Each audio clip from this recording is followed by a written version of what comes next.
Coming to the second type of the epidermolysis bullosa is the junctional epidermolysis bullosa. It is of two types. First is Hurlitz's type and the second is more generalized form, non-Hurlitz's type. It is a milder form. All variants are autosomal recessive form.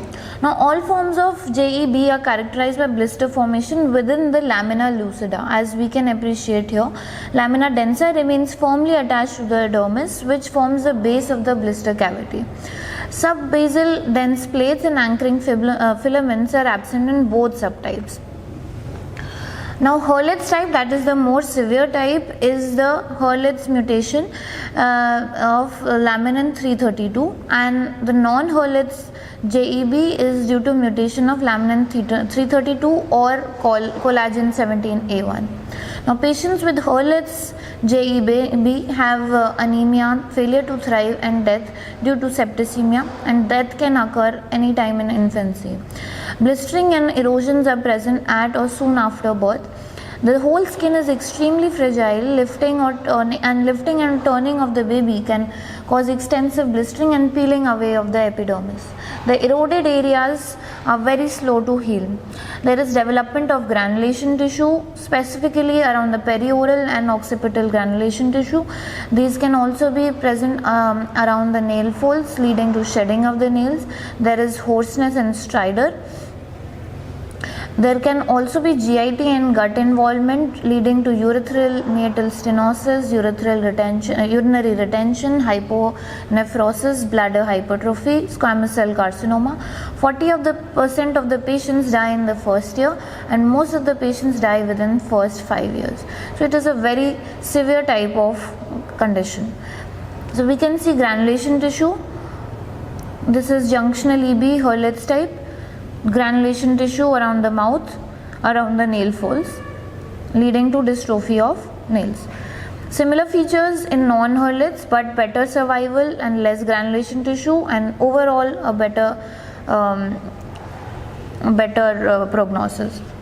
Another syndrome called LOC syndrome or Shabir syndrome, it is also called as laryngo-onychocutaneous syndrome, is a variant of JEB occurring in individuals of Punjabi Muslim origin. It is characterized by cutaneous erosions and exuberant granulation tissue involving face, mainly around the nose and mouth, and to a lesser extent the limbs, trunk and genitalia. We can see the granulation tissue in the eyes, dystrophy of nails. Now coming to the third variant, that is dystrophic epidermolysis bullosa. It is transmitted in either as autosomal dominant or recessive manner. Both autosomal dominant and recessive forms are caused by mutations in a single gene, collagen 7A1, which encodes the anchoring fibril protein type 7 collagen.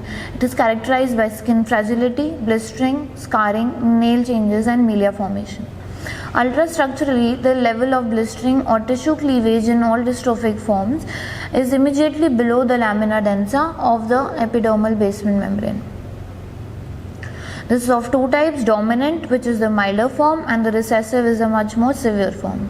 So dominant is divided into generalized, acral, pretibial, pruriginosa, nails only localized, and bullous demolysis of newborn. Whereas recessive, which is more severe, is severe generalized and other generalized inversa, pretibial. Now in this we can see this is dystrophic epidermolysis bullosa, which is dominant type and recessive. In this there are still rudimentary anchoring fibrils left, so this is a less severe form, and these two are much more severe forms. The generalized dominant DEB, it is autosomal dominant, skin is less fragile, blisters mainly occur over the bony prominence, nail dystrophy is most common presentation, hyperplastic and albopapilloid variant are the main types, and overall there is a good long-term prognosis. The pretibial dystrophic epidermolysis bullosa and epidermolysis bullosa pruriginosa, these are the pictures. This is our own case that it is quite a rare condition, and this came to us at our department. This is a case of epidermolysis pruriginosa. It is characterized by intense itching over the tibia, over the tibial area. Then there is this milder form, bullous dermolysis of newborn. This is a very mild form. Blistering is typically confined to only first 1 to 3 years of life, and there is the 7 collagen is present primarily within the basal keratinocytes in these patients' skin. There is a temporary disruption in the transport of this protein from the keratinocyte cytoplasm to underlying extracellular matrix. After 2 years, there is complete transportation, and this resolves. Now the severe and the most dreaded form, the severe generalized recessive dystrophic epidermolysis bullosa. It is also called Halley-Simon's variant. The bullae are present at birth or appear early in the infancy. Sometimes there is also localized absence of skin called as Bart syndrome. The skin of these patients is extremely fragile, and the blisters develop on mildest trauma. The healing lesions produce atrophic scars like cigarette paper. The milia formation is a constant feature due to damage to hair follicles. The sites of predilections are knees, elbows, hands. These are trauma prone areas, and these heal with excessive granulation tissue. Ulcers are very slow to heal. The hair growth is also impaired, scarring alopecia, leading to scarring alopecia. Scarring digits undergo progressive contractures and leading to mitten deformity. Gums are fragile, leading to excessive bleeding and erosions. The high incidence of caries tooth is seen in these patients. Esophageal involvement can lead to pain and dysphagia, scarring, fibrosis, GERD and perforation. Perianal blistering and perianal fissures are very common in childhood. Fecal retention, abdominal pain and bloating is also common. Ocular complications include symblepharon, limbal broadening, corneal erosions and scarring. General physical development of the baby is retarded, and delay in development of secondary sexual changes can develop squamous cell carcinoma, and patients may die by third to fourth decade. Severe generalized form, these are the few pictures. These are the mitten deformity and loss of all fingernails. There are no nails. Nail dystrophy is seen. Severe atrophic scarring, and this is severe non-healing ulcers we can see over various sites of the body. Now Kindler syndrome is due to mutations of ferment gene. Keratoderma, skin atrophy and poikiloderma photosensitivity are the major features. These are the pictures of Kindler syndrome, characterized by photosensitivity, hypopigmentation leading to poikiloderma. Now those born with epidermolysis bullosa are often called as the butterfly children, because as analogy goes, their skin is as fragile as the wings of a butterfly. Butterfly children is a term often used to describe younger patients. Cotton wool babies and crystal skin children are also few terms that are given to such patients. So these are this is the support group for butterfly children. This is the Deborah Foundation.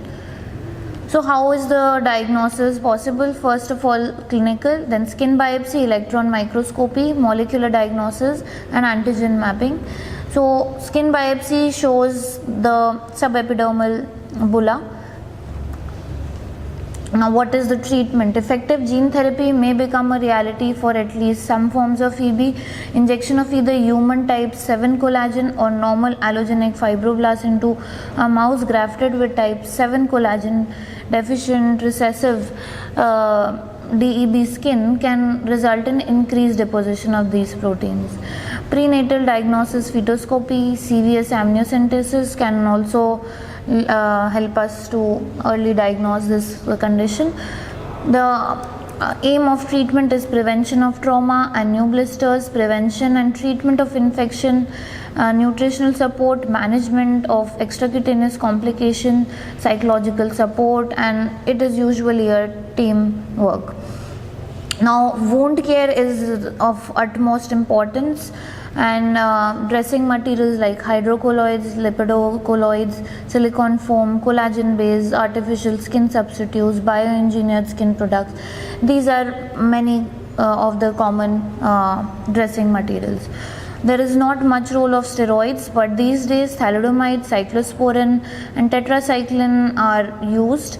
Also few case reports of systemic retinoids for this. Cryotherapy and surgical treatment is also another treatment modality. Thank you. That's all for today. Thank you very much.